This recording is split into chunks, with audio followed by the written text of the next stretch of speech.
Hello குட்டீஸ், எப்படி இருக்கீங்க? இன்னைக்கு நேரடியாக உடனே கதையை கேட்க போகலாம், சரியா? விக்ரமாதித்தன் நடுராத்திரில் சுடுகாட்டில் போய் வேதாளத்தை திரும்ப கூட்டிகிட்டு வரும்போது வேதாளம் வீரவரன்கிற ஒரு வீரனோட கதையை சொல்ல தொடங்கிச்சு. சூத்ரக நாடுங்கிற ஒரு நாடு இருந்தது. அந்த நாட்டில் ஒரு ராஜா. அந்த ராஜா ரொம்ப நல்ல நேர்மையான ராஜா, ரொம்ப நல்ல வீரமான ஆளும் கூட.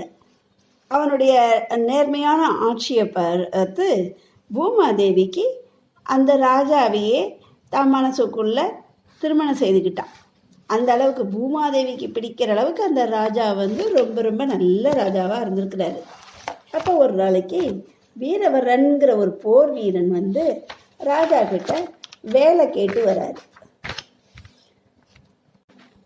ராஜாவும் அவனுக்கு அரண்மனை வாசலில் காவல் காக்கக்கூடிய ஒரு பணியை கொடுத்து அவரை அப்பாயின்மெண்ட் போட்டுடுறாரு. அந்த வீரவரனுக்கு ஒரு பையனும் ஒரு பொண்ணும் இருந்தாங்க. அவன் மனைவி மக்களோட ரொம்ப சந்தோஷமாக வாழ்ந்துட்டு வரான் அந்த நாட்டில். அப்போ ஒரு நாளைக்கு நல்ல மழை ரொம்ப சோன்னு கொட்டி தீர்த்துக்கிட்டு இருக்குது. வீரவரன் அரண்மனை வாசலில் காவலுக்கு நிற்கிறான். அதனை ராஜா பகலில் பார்க்குறாரு. சரி, வாசலில் இவன் காவலுக்கு இருக்கிறான் அப்படின்னு சொல்லிட்டு போகிறாரு. கொஞ்ச நேரம் கழிச்சு ராத்திரி பார்க்குறாரு, அப்பவும் அவங்க நின்றுட்டுருக்குறான். மழை இவ்வளவு பெய்யுது, அவன் கொஞ்சம் கூட நகலாமல் இப்படி சட்டை பண்ணாமல் நிற்கிறானே அப்படின்னு சொல்லி நமக்கு நல்ல இவ்வளவு ஒரு சின்சியரான ஒரு படை வீரன் கிடச்சிருக்கிறான். சரி, இவனுக்கு நம்ம ஏதாவது பார்த்து ஒரு ப்ரமோஷன் ஏதாவது கொடுப்போம் அப்படின்னு தனக்கு தானே சொல்லிக்கிட்டு இருக்கிறாரு ராஜா. மறுநாள் ஆச்சு. அப்பவும் நல்ல பயங்கர மழை. அதையும் விடாமல் அந்த வீரவரன் காவல் காத்துக்கிட்டு தான் இருக்கிறான். அந்த மழைக்கும் அவன் அசரையவே இல்லை, வெளியில் எங்கேயும் போகலை. அவன் டியூட்டியில் ரொம்ப சின்சியராக இருக்கிறான். இதை ராஜா கவனிச்சுக்கிட்டே இருந்திருக்கிறாரு.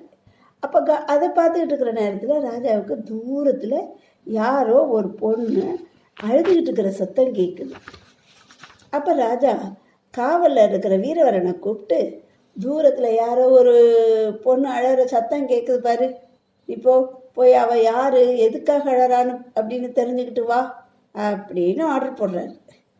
வீரவரன் வெளியில் கிளம்பி போகிறான். வெளியில் என்னடான்னா பேய் மழை, வானம் உடஞ்சி அப்படி விழுற மாதிரி மழை கொட்டுது. ஆனால் ராஜா கட்டளை போட்டதுனால அவன் அந்த மழையை பொருட்படுத்தாமல் மழையோடு நடந்து அங்கே அந்த நேரத்தில் அழறது யாருன்னு பார்க்கறதுக்காக போய்கிட்டு இருக்கான். இவ்வளவு மழையிலையும் நம்ம சொன்னோங்கிறதுக்காக ஒரு வார்த்தை கூட சொல்லாமல் உடனே கிளம்பி போகிறானே அப்படின்னு சொல்லிட்டு அவன் பேரில் கொஞ்சம் ராஜாவுக்கு ஒரு இரக்கம் வந்தது. இருந்தாலும் அவன் அப்படி போய் என்ன தான் பண்ணுறான் பார்ப்போன்னு அவனுக்கு தெரியாமல் அவன் பின்னாலேயே போகிறாரு. வீரவரன் தைரியமாக எதையும் கேர் பண்ணாமல் சத்தம் வந்த திசையை நோக்கி போய்கிட்டே இருக்கிறோம். ஊருக்கு வெளியில் ஒரு குளத்துக்கரையில் ஒரு பொண்ணு தன் கணவனை நினச்சி அழுது புலம்பிக்கிட்டே இருக்கிறான்.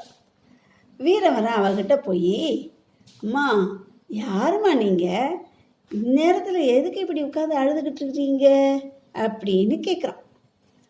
அதுக்கு அவ சொல்கிறா, வீரவரா, நான் தான் பூமாதேவி, இந்த நாட்டு மன்னன் தான் என்னோட கணவன். இன்னையிலேருந்து 3வது நாளைக்கு அவன் செத்து போயிடுவான். அவனை போல சிறந்த ராஜா இனிமே எப்போ எங்கே யாருக்கு கிடைக்க போகிறான், அதை நினச்சி தான் நான் ரொம்ப அழறேன் அப்படின்னு சொல்கிறா. அப்போ அதை கேட்ட உடனே வீரவரனுக்கு ரொம்ப ஷாக் ஆகிடுது. என்னது, இந்த ராஜா 3 நாளில் இறந்துருவானா?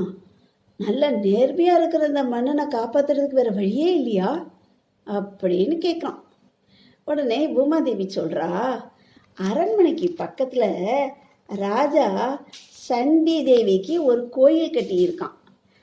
அந்த கோயிலில் சண்டிக்கு உன் பையனை பலி கொடுத்தேனா, பலி கொடுக்கறதுன்னா உயிரோடு சாமி முன்னால் கொண்டு போய் வாளால் வெட்டி தள்ளுறது. ரொம்ப ஈஸியாக கேட்குறாங்க. நீ அந்த மாதிரி நீ பலி கொடுத்தேன்னா இந்த ராஜா இன்னும் ஒரு 100 வருஷத்துக்கு நல்லா இருந்து நல்லா ஆட்சி செய்வோம் அப்படின்னு சொல்கிறான். உடனே அதை கேட்ட வீரவரன் வந்து, சரி இவ்வளோதானே, இதை நான் இப்போவே செய்கிறேன் அப்படின்னு சொல்லிட்டு நேராக வீட்டுக்கு போகிறான். அவனுக்கு தெரியாமல் அவன் பின்னால் வந்த ராஜா இதையெல்லாம் கேட்டுட்டு தான் இருந்தார்.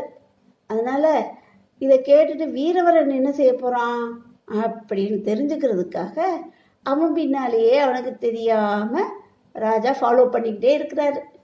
வீரவரன் நேர வீட்டுக்கு போய் தன்னுடைய ஒய்ஃபை கூப்பிட்டு இந்த நடந்த விஷயத்தெல்லாம் சொல்கிறாரு.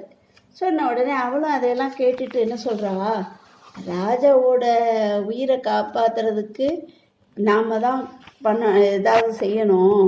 ராஜாவுடைய நலனை காக்கிறது தானே நம்மளுடைய பேசிக் இதேவும். அதனால் நீ பையனை எழுப்பி அவங்ககிட்ட நீங்களே விஷயத்த சொல்லிடுங்க அப்படின்னு சொல்கிறான். வீரவரனும் தன் பையனை எழுப்பி, அப்பா பையா, இந்த பாரு, உன்னை வந்து சண்டி தேவிக்கு முன்னால் பலிட்டா நம்ம ராஜா வந்து இன்னும் ஒரு 100 வருஷத்துக்கு உயிரோடு இருப்பார், இல்லாட்டி இன்னும் 3 நாளில் செத்து போயிடுவார் அப்படின்னு நான் இப்போ தான் வந்து பூமாதேவி கிட்ட இந்த செய்தியை கேட்டுட்டு வந்து சொல்கிறேன் அப்படின்னு அப்பா சொல்கிறாரு. அதை கேட்ட அவர் பையன் வந்து, இதுக்கு நீங்கள் வருத்தப்பட தேவையே இல்லை, இது எனக்கு கிடைச்ச பெரிய பாக்கியம் இல்லையா, என் உயிரை கொடுத்து ராஜா உயிரை காப்பாற்ற முடியும்னா எனக்கு அது எவ்வளோ பெரிய பெருமை. அதனால் காலமே கடத்தாதீங்க, வருத்தப்படாதீங்க, என்னை உடனே அந்த இடத்துக்கு கூட்டிகிட்டு போங்க அப்படின்னு பையன் சொல்கிறான்.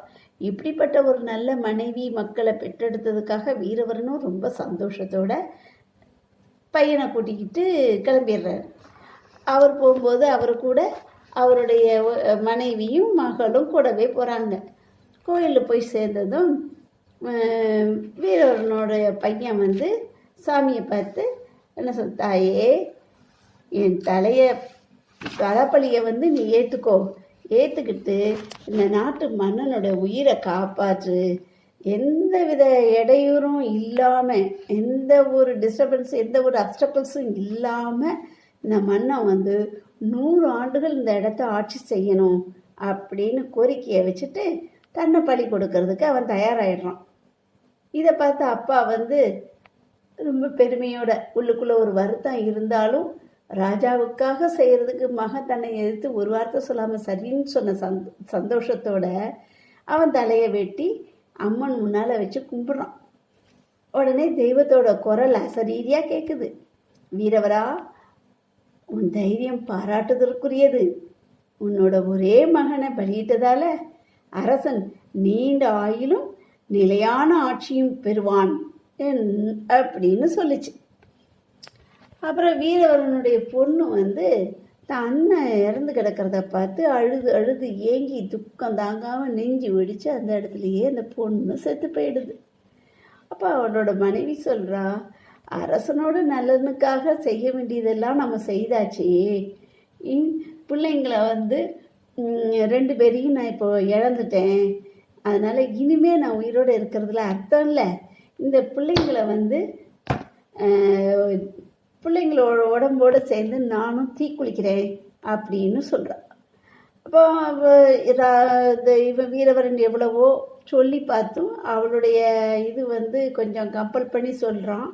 வீரவரனும் நிலைமையை ஒருவாறு புரிஞ்சுக்கிட்டு, சரி, குழந்தைங்களை இழந்து இனிமேல் துக்கத்தில் கஷ்டப்பட்டு தினம் செத்து செத்து வாழறத விட இந்த முடிவு சரிதான் அப்படின்னு அவளுக்கு சம்மதம் கொடுத்துட்றான். அது மாதிரியே அந்த குழந்தைங்களை எரிக்கும்போது அவள் மனைவியும் அந்த தீயில விழுந்து செத்து போயிடுறான். உடனே வீரவரன் வந்து, நாமும் ராஜாவுக்கு செய்ய வேண்டியதெல்லாம் செய்தாச்சு, யாருமே இல்லாமல் நாம் மட்டும் தனியாக இருந்து எதுக்கு அப்படின்னு சொல்லி அவன் தான் வாளால் தண்ணியை வெட்டி அவனும் செத்து போயிடுறான். இது எல்லாத்தையும் மறைஞ்சிருந்து பார்த்துக்கிட்டு இருந்த ராஜாவுக்கு பல உணர்ச்சிகள் ஒன்றா சேர்ந்து திக்கு முக்காட வச்சிருச்சு. அரசனுக்காக உயிரையே கொடுக்கக்கூடிய குடும்பத்துக்கு நாம் என்ன செய்ய முடியும் அப்படின்னு ரொம்ப யோசித்து வருத்தப்பட்ட ராஜா இந்த அம்மங்கிட்ட போய் எனக்காக தன் உயிரை தியாகம் செய்த வீரவரன் அவன் குடும்பத்தோட மறுபடியும் உயிரோட வரணும். அப்படி செய்யலைன்னா என் தலையை நான் வெட்டி உன் காலடியில் நான் போட்டுருவேன் அப்படின்னு சாமி கிட்ட போய் சொல்கிறான். சொல்லிட்டு தன்னோட தலையை வெட்டுறதுக்கு போகிறான். உடனே அம்மன் அவசரப்படாத, உன் தைரியத்தை நான் பாராட்டுறேன், வீரவரன் குடும்பத்தோட உயிர் பெறுமா அப்படின்னு சொல்லி கொஞ்ச நேரத்தில் வீரவரன் குடும்பத்தோட தூங்கி முடிச்ச மாதிரி எழுந்திரிச்சிட்டான். அவன் எழுந்திரிச்ச உடனே அவன் நினச்சதெல்லாம் நடந்து பார்த்து, ஆமாம் நம்ம எல்லாருமே செத்து தானே போனோம், இப்போ எப்படி பழைச்சோம் அப்படின்னு யோசித்து பார்க்குறான். அவனுக்கு ஒன்றும் தெரியல. ஏன்னா ராஜா ஒளிஞ்சிருக்கிறாரே, இவனுக்கு எப்படி தெரியும்? சரி, அம்மனோட அருளால் தான் நம்ம உயிர் பெற்றிருக்கிறோம் அப்படின்னு சொல்லிட்டு அந்த அம்மனை நல்லா சாமி கும்பிட்டுட்டு அவன் இந்த மனைவி மக்களெல்லாம் கொண்டு போய் வீட்டில் விட்டுட்டு வழக்கம் போல் அரண்மனை வாசலில் காவலுக்கு போய் நின்றுறான். நான் இது எல்லாத்தையும் தொடர்ந்து மறைஞ்சிருந்து பார்த்துக்கிட்டு இருந்த ராஜா நேராக அவர் அரண்மனைக்குள்ளே போய் அரண்மனை மாடத்தில் இருந்துக்கிட்டு, அரண்மனை வாசலில் காவல் காக்கிறது யார் அப்படின்னு கேட்குறாரு. அப்போ வீரவரன் ஐயா நான் தான் இருக்கிறேன் ஐயா, நீங்கள் சொன்ன மாதிரி நான் இந்த அழுகுரல் திசையை நோக்கி அந்த பொண்ணை தேடி போனேன். ஆனால் அங்கே யாருமே இல்லை, அவள் மறைஞ்சிட்டா, அதனால் என்னால் அவளை பார்க்க முடியல அப்படின்னு சொல்லிடுவான்.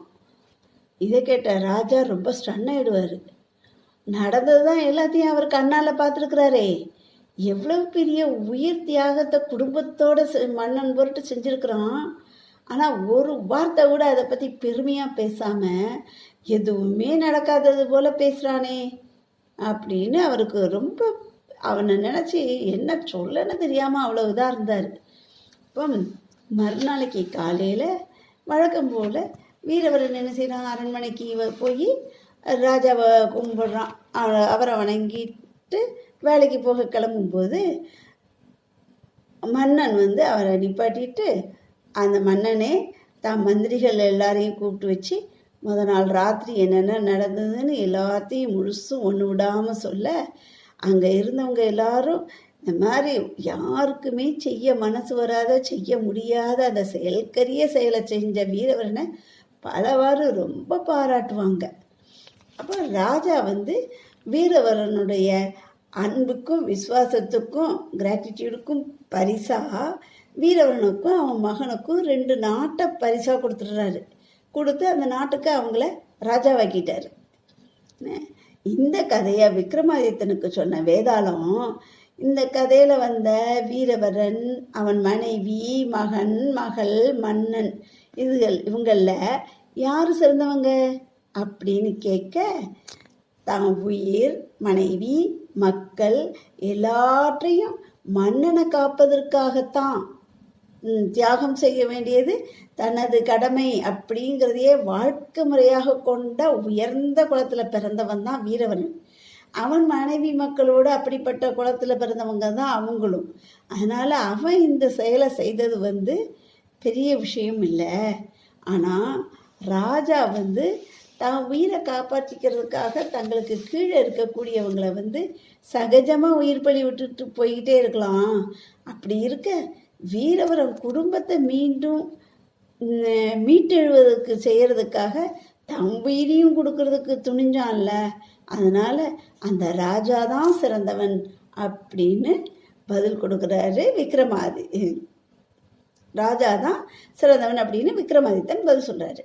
உடனே வேதாளம் மறுபடியும் கட்டவிழ்த்துட்டு முருங்கை மரம் ஏறிடுச்சு. சுவாரஸ்யமான குழந்தை கதைகள், பெரியவர்களையும் கேட்கச் செய்து பழைய நினைவலைகளை புரட்டச் செய்யும் கதைகள் தொடர்ந்து கேட்டிட சேனலை லைக் பண்ணுங்க, சப்ஸ்கிரைப் பண்ணுங்க, கமெண்ட் கொடுங்க. அடுத்து வேறு புது கதையுடன் சந்திப்போம். நன்றி, வணக்கம். அன்புடன் உங்கள் பாட்டி.